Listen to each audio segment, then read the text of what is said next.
When I was 14 years old, Jerry Evans and I, we practiced some together at Pickett Field during the summer for the upcoming football season. And I was 5'8", 110 pounds.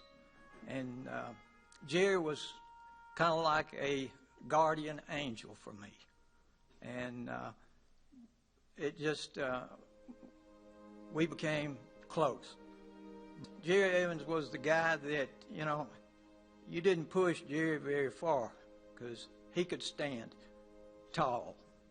When I saw Jerry, no matter who he was with, he always seemed larger than life, a man among boys. He always did to me. When Jerry went to bat, he played for Moreland Methodist. When he went to the batter's box, all the kids ran to the left field. There was a dog pen out there, and what seemed like 9 out of 10 times, Jerry was going to hit one around that dog pen. In addition to that, you know, there's another memory. It's at the Moreland barbecue. My dad would take me up there, and I remember Jerry, overalls, he used a full bath towel for a hand wiping towel, you know, when he was sweating, but he was such a big guy. Jerry, you know, without Jerry's influence and what he did for me, I wouldn't be where I'm at today. So I am forever grateful for Jerry Evans and the whole Evans family. People gravitated to him, and I was one of them. We became fast friends, and we played ball together. Jerry was very successful in high school. He played 3 sports, was captain of the basketball team, made good grades. He was in the clubs. But the main thing he really liked to do was ride around on Sunday afternoon with girls. So we had a unfortunate misunderstanding with the Daytona Beach police force.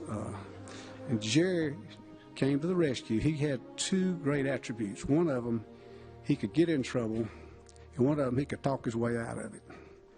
How he got out of that, I'll never know. But we got home, and nobody got arrested, nobody got hurt, and we got home, and everything was fine. And forever, Jerry talked about taking another trip to Daytona. And I said, why didn't we ever go?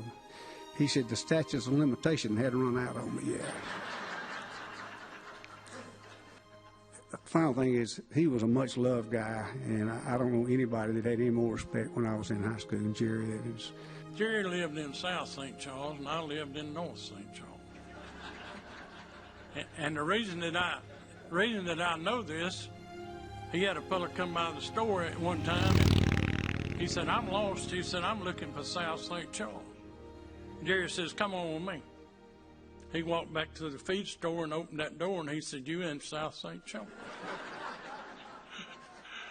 But I saw Jerry and Raper Smith, they'd be riding up and down beside the railroad track on horses, and Jerry had this big black horse with this black saddle with all these silver conchos on it. I mean, make a Long Ranger look bad. But we had such fun together. He's going to really be missed by a lot of us. The stories that we could tell, I could probably go on all afternoon. Some of them you wouldn't want to hear, but anyway.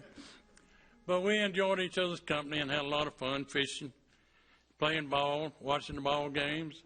This DC-8 pulled in, and my responsibility was to put the chocks in the front of the nose wheel and behind it.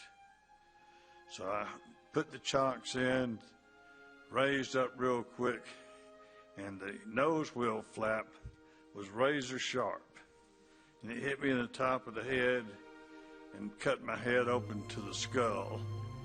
I don't know, 6, 8, 10 inches, something like that. And I was bleeding horribly. And we went in, he took me in, Jerry took me in to a little area we had where the load planters worked.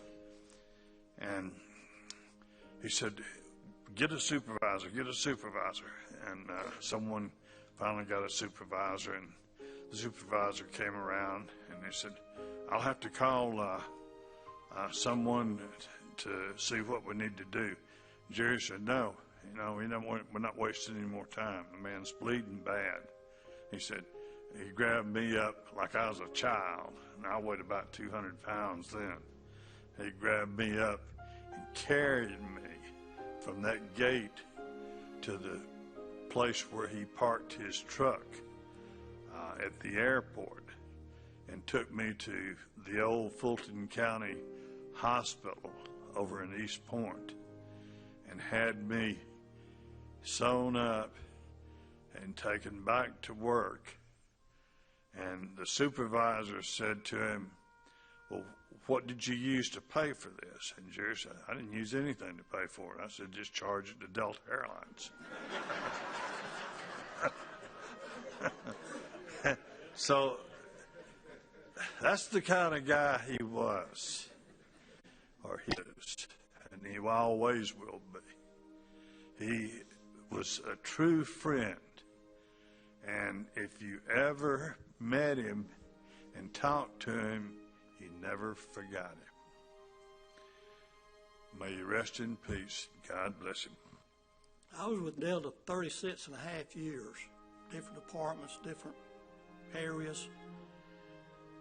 And it may have happened, but in those 36 and a half years, I never, ever heard one negative thing spoken about Jerry Evans from nobody. And at Delta Airlines, that's rare. That is rare. Never one word negative. I can't remember a lot of things, but I don't know if my dad told me or I read it. But years ago, I saw or was told people are going to go out there and they're going to meet a lot of people and they're going to make a lot of friends. Said in your lifetime, you're going to make a lot of friends. But when it's all said and done, a real, true, good friend, you'll be able to probably count on one hand. The ones that are really, really true, good friends. And I know I got one. Rest in peace, brother. We love you and we miss you.